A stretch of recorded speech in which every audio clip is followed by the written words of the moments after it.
Good afternoon, my name is Ebony Pratt and I will be talking about gun violence in Winston-Salem, specifically in young adults. So to start, we will go over who are young adults, then gun violence in Winston-Salem, when did mass shootings begin, and what is the school system in Winston-Salem doing, followed by a conclusion. So typically anyone under the age of 40 is considered a young adult. And then the millennials are considered anyone born after the age of 1980 through the age of 1996. And then the Generation Z, which is the youth, is considered anyone born after the year of 1997 up until the present date. So since I have gone over that definition, I will now discuss gun violence in Winston-Salem. So in this year alone, in 2019, there have already been 20 homicides. 34-year-old Juice was killed outside of BJ's restaurant during an altercation that occurred at the bar and escalated and moved outside.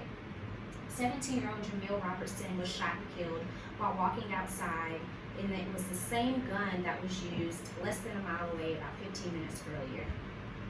30-year-old Mr. Spills was shot in his arm at a party.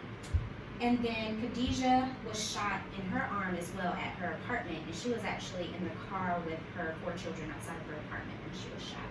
And 23-year-old Glendasha was shot in the arm and in the face while at her apartment. So now I will talk about mass shootings in America.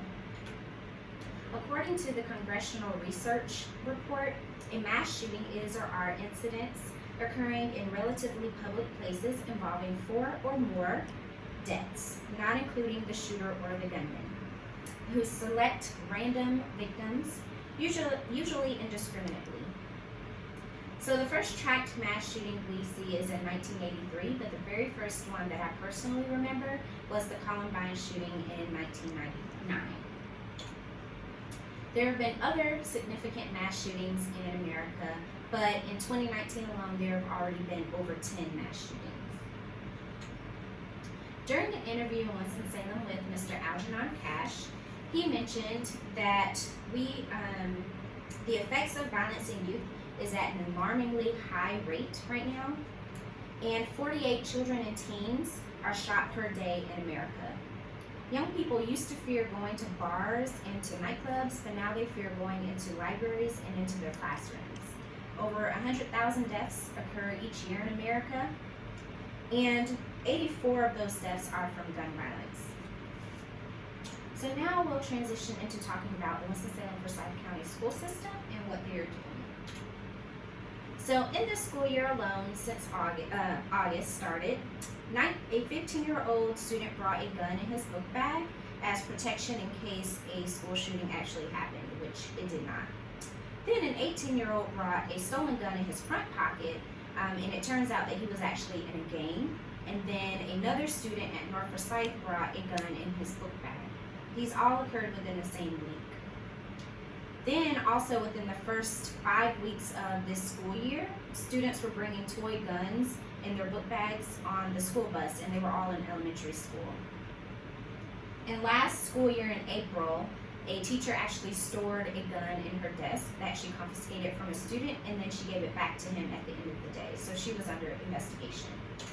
During that time, the interim superintendent, Dr. Kenneth Simonton, sent out a notice to parents asking them to report any suspicious activity or any threats they may see on social media to administrators and to staff.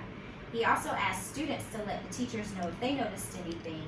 And then he also asked teachers to let SROs know, which are school resource officers, if they noticed any threats or suspicious activity or guns on campus. Immediately after, in September, Dr. Hairston was hired as the new school superintendent, and she actually sent out a voice message to parents letting them know about the importance of sharing gun safety and awareness to students, and also asking if they noticed anything to report it as well. She also held several listening meetings for parents where they could come in and share any concerns that they had, and she shared with them that there is an app rolling out where they can anonymously send reports if they notice anything. So in conclusion, Winston-Salem is growing, and children are not being educated on the importance of gun violence, which is why Dr. Harrison asked parents to share that, because education does start at home with gun violence awareness.